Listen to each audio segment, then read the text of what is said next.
Hey everybody, it's time for another roundup of Spanish news stories that I have been finding interesting. Spanish politics is going through quite a difficult moment, with Pedro Sanchez losing support from his coalition partners at Junts, the Catalan Independence Party, as well as losing his credibility due to all of the corruption scandals. Still, it seems like he's willing to muddle through for a couple more years if he can. Elections are in 2027. But none of today's news stories are about Pedro Sanchez. I'm pretty sick of that guy. Instead, we've got Himmler, Picasso, and Mazo. Quite a trio, as it turns out. Anyway, if you want to see what I've been up to recently, head over to the blog expatmadrid.com. I've got a new article about my recent trip to New York. I've got an article about Portland, Oregon, which I also visited. I will probably record those as podcasts eventually, but they are not Spain related at all, so a bit off topic. Hey everybody, it's Daniel. Welcome back to Spain to Go, the best podcast in the entire multiverse for all things Spain. This is episode 123, and it is, like I said, a roundup of some of the recent Spanish news. If you would like to donate to this project, please send a donation at expatmadrid.com/donate. Any amount works. I am very, very thankful to everyone who has donated up till now. My previous episode here is called Mr. Chorizo's Mailbag, and it goes through some of the listener feedback that I've gotten recently. So thank you very much. expatmadrid.com/donate if you would like to help out. Let's talk about Nazi blood. So imagine you're watching a history documentary and it changes your whole life, right down to who you think you are. That is exactly what happened recently to Henrik Lenkait, a Christian pastor and couples coach originally from Germany and now living in the Costa del Sol in the south of Spain. One afternoon last year, Lenkait didn't feel like reading the Bible and there wasn't any football on, so he put on the TV and watched a history documentary. A documentary, as it turns out, about Heinrich Himmler. You know, the leader of the SS during the Nazi years, who committed suicide at the end of World War II. This suicide was not in Hitler's bunker, but instead in an interrogation camp after he was detained by the British. He had the whole cyanide capsule hidden in his mouth thing going on. Crazy times, World War II. Anyway, Lenkait was intrigued by the figure of Himmler, who he had never previously given much thought to, and he went down a sort of internet rabbit hole. Soon he found a picture of Himmler with his lover from the 1940s and thought, wow, that woman sure looks a lot like my grandmother. And it was. Lenkait ordered a copy of his mother's birth certificate. He also consulted with some historians and experts on Nazi Germany, and it turns out it is verified on his mother's birth certificate that Himmler was his grandfather. So he's been walking around his whole life, the grandson of Heinrich Himmler, the Nazi mass murderer, without knowing it. Quite a revelation to have from watching TV. All this was reported in El País the other day. Lenkait's grandmother apparently married after the war and started using another name. Afterwards, she mostly kept the fact that her two children were fathered by a prominent Nazi to herself.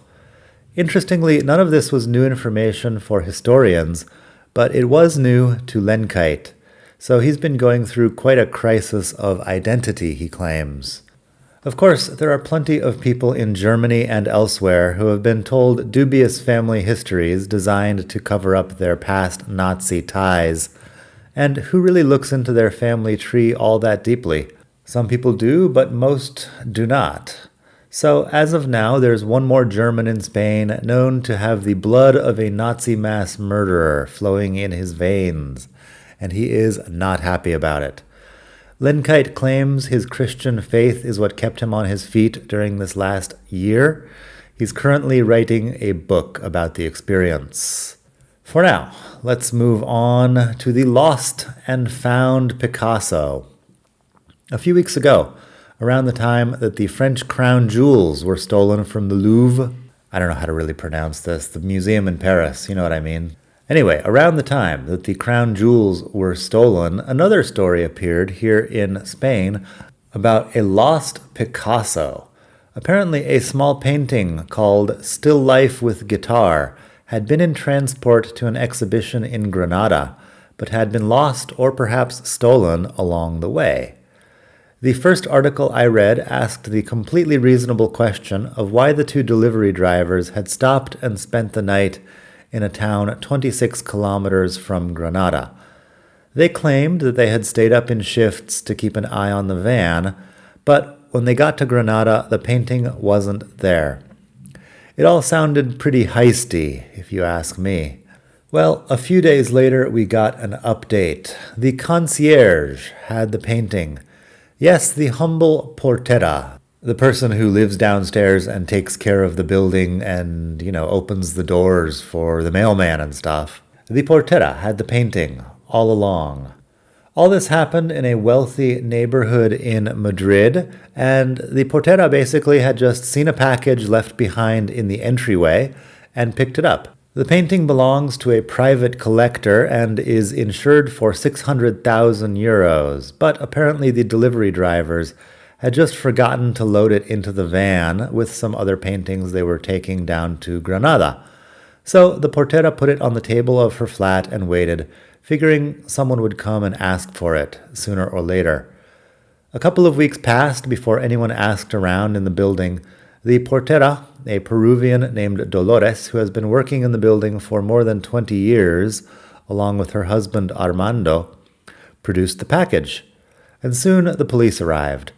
No crime was committed, but the pair were separated and interrogated by the police anyway, who thought maybe they had been involved with the jewel thieves working at the Louvre. Dolores has been understandably stressed about the situation ever since.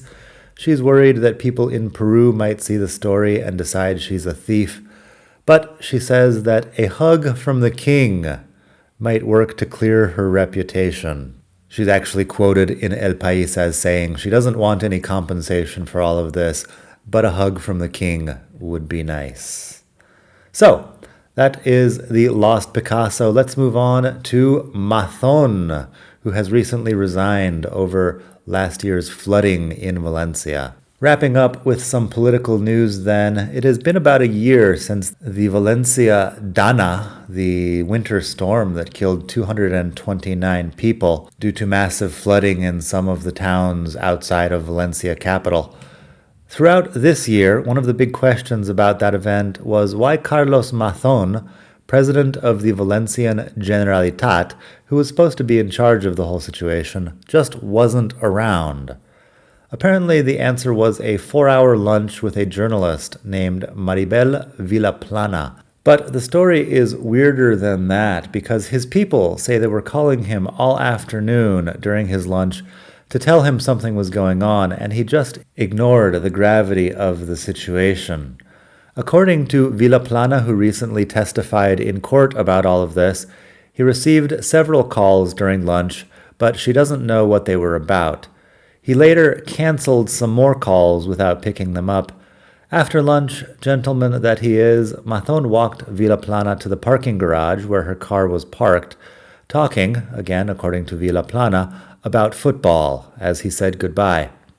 There is then a gap of about 37 minutes where it is not clear what he did. It was after 8 p.m. when he finally made it to work, blaming the traffic for his lateness. Mazón has become arguably the most hated man in Spain since this occurred. He refuses to take any sort of responsibility and just stands around looking like a sad Andy from The Office. He seems self-serving and cretinous, even by the standards of Spanish politicians. And the people of Valencia have been demanding that he resign basically since day one. So finally on Monday of this week, early November 2025, he resigned his position as president, claiming that he is the true victim in all of this, forgetting the 229 people who died while he was out socializing. Of course, he is still a diputado in the Valencian parliament and still aforado, meaning he's largely immune to prosecution, at least as long as he keeps his public job. So it's only a sort of partial resignation. Despite his status as aforado, he can still be tried by the Supreme Court. I'm not sure if gross negligence in government is illegal, but I guess we will soon find out. Just to bring this to a close, one of the key questions about all of this flooding in Valencia is why nobody sent a mobile alert telling residents to stay home until after more than 100 people had already died in the flooding. I think this is a bit of a red herring. Most people died inside buildings and not in transport, but it does make it look like the government is not on top of things at all. Since the floods, we've been getting mobile alerts for any stiff breeze or moderately heavy rain. I got one last night at 10 p.m. warning about heavy rains during the madrugada, the early morning. And I guess they have been pretty heavy. Also, it seems like everyone in the government wants to send out as many alerts as they can and make sure they don't get in the news as the next Carlos Mazon, who was out to lunch during a natural disaster. Meanwhile, here in Spain, Caso Coldo is still under investigation. I've got a couple of episodes about that. Episodes 67 and 89 specifically, if you would like to know more. Caso Coldo is a big corruption scandal, and it's going to be in the news for the foreseeable future, I guess. In other news, Rosalia, the most famous Catalan in history, has a new album coming out. I think it comes out tomorrow. It's called Lux. There's been a bit of controversy around that because she did an event with her fans in Madrid that I guess did not have permission from City Hall and may have, created some sort of disruption. Probably nothing. Anyway, if you are a fan of Rosalia, that is out tomorrow. It's called Lux. And finally, the King Emeritus Juan Carlos I, sometimes known as JC, is back in Spain after his several years in Abu Dhabi. His visit coincides with a memoir that he is publishing and also with the 50th anniversary of the death of Franco and the restoration of the Bourbon monarchy after the dictatorship. That was 1975. Times have changed a lot since then. At the beginning of this year, I mentioned that I would be writing about Franco. It's almost the end of the year now, and, well, I'm still working on it. Working on it is a bit generous. I have read the first half of the large biography of Franco by Paul Preston. So hopefully I'll get to that soon. In the meantime, I hope that you do not find out that you are related to Heinrich Himmler or any other prominent Nazi. I hope Dolores the Portera gets her hug from the king, the new king, Felipe VI. Thank you for listening. That's about all I've got for today. Don't get caught in the rain.